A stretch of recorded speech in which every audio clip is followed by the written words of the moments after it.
식후에 바로 눕기 넙. 본 방송을 시청해주신 시청자 여러분 항상 감사합니다. 오늘도 김남진 박사와 함께 가지야! 밥을 먹고 바로 누우면 소가 된다, 이런 속담이 있죠. 이것은 소처럼 욱직하면서도 열심히 묵묵히 일한다는 그런 뜻이 아니라 식후에 바로 누우면 몸에 좋지 않다, 그러니 눕지 말라 라는 뜻을 빗대야 한 말입니다. 오늘은 옛 선배님들이 이렇게 깊은 뜻을 우리는 얼마나 잘 지키면서 살고 있는지 살펴보는 시간을 갖고자 합니다.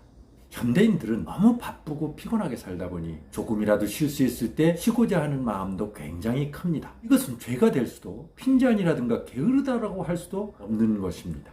그러나 죄가 될 수는 없어도 몸이 망가질 수 있음을 기억해야 합니다. 밥을 먹고 바로 눕거나 잠을 자게 되면 다음과 같이 질병이라든가 질병으로 이완될 수 있는 크게 세 가지의 강력한 문제가 발생될 수 있기 때문입니다. 그 첫째가 역류성 식도염 가능성이 크다. 우리가 음식을 먹고 삼키면 식도를 거쳐 위로 들어갑니다.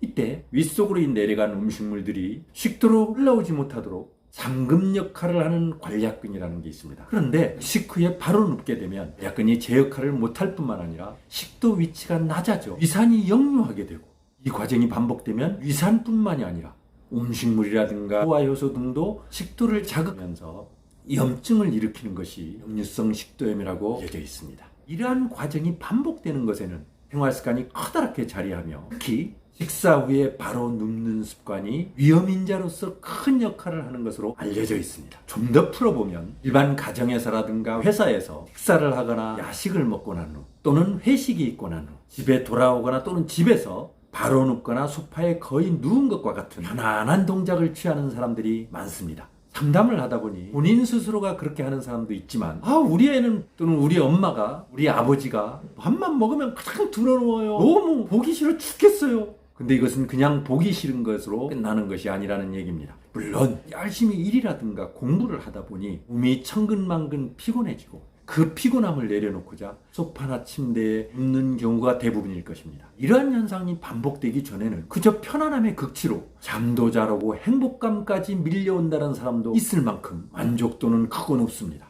뭐가? 밥 먹고 그냥 소파에 드러눕거나 아니면 누워서 자는 것이. 문제는 한 번이 두 번이 되고 두 번이 세 번, 네 번 반복될수록 결국은 습관으로 굳어져 식후에 소파에 몸을 눕히거나 침대로 직행하여 바로 수면을 취하게 되면서 역류성 식도염 가능성을 높이게 되는 것입니다. 그리고 더부룩함부터 시작해서 가슴 쓰려, 속 쓰려, 목 쓰려, 통증이 나타나 이러한 여러 증상들이 나타나는 것으로 알려져 있습니다. 이럴 때는 지체하지 말고 병원으로 고고! 자신의 상태가 어떤지, 그리고 의사의 처방에 잘 따라야 하는 것은 기본입니다. 하지만 그 전에 예방을 위해서 무엇을 해야 되는지 잘 생각해 볼 때입니다. 둘째는 식도암의 노출 위험도 크다. 역류성 식도염이 오래가게 되면 식도암 위험까지도 갈 수 있다고 전문의들은 경고합니다. 여기서 예방을 위해서 식도암이 무엇이며 얼마나 많은 환자들이 발생하는지를 잠시 살펴보도록 하겠습니다. 식도암은 음식물이 통과하는 이 식도의 점막이나 점막 하층 또는 근육층에 발생하는 것으로 음식과 관련된 식이습관이 가장 큰 원인 중에 하나로 알려지고 있어 예방을 위한 실천이 필요한 암입니다.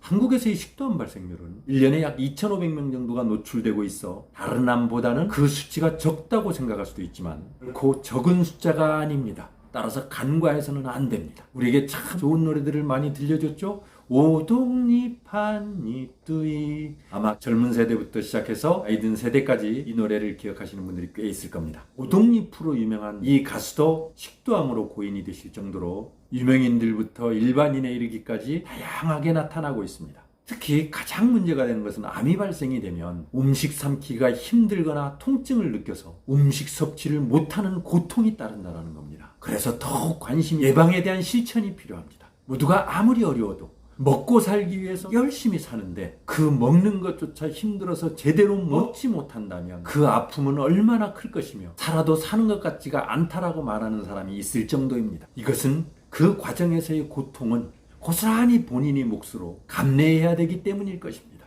그러나 한편으로는 최근에 식도암에 노출되고도 의료기술과 장비의 현대화로 생존 가능성이 높아지면서 잘 이겨내는 환자들이 많다라는 것은 아주 반가운 일이며 기쁜 소식입니다. 이런 기회에 의사선생님을 믿고 잘 따라간다면 더 좋은 결과들이 있을 테니 힘내시라고 더욱 응원하겠습니다.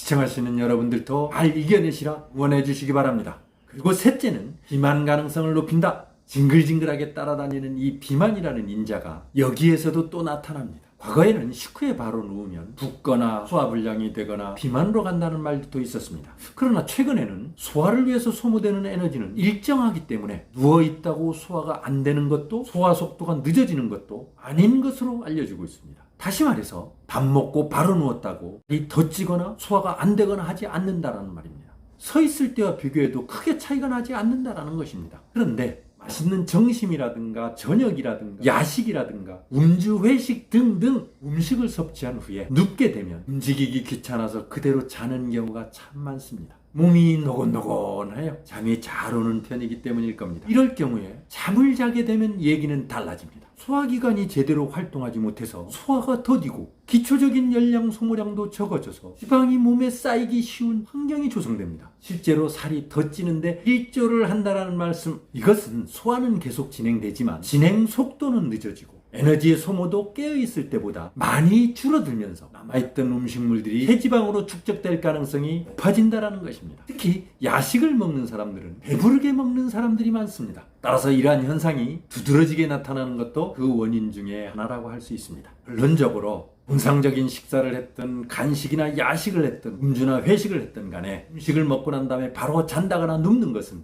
대단히 조심해야 한다는 공통분모로 나타나고 있음을 기억하셔야 합니다. 그러므로 먹는 것에 따라 조금씩 다르지만 충분히 또는 최소한 30분에서 3시간 정도는 산책을 하거나 실내에서 TV를 본다거나 어느 정도 소화가 된 다음 눕더라도 눕고 자더라도 자라는 말씀, 오늘은 여기까지. 구독과 좋아요, 댓글도 많은 힘이 됩니다. 건강닥터와의 계속적인 만남을 기대합니다. I'll be back soon.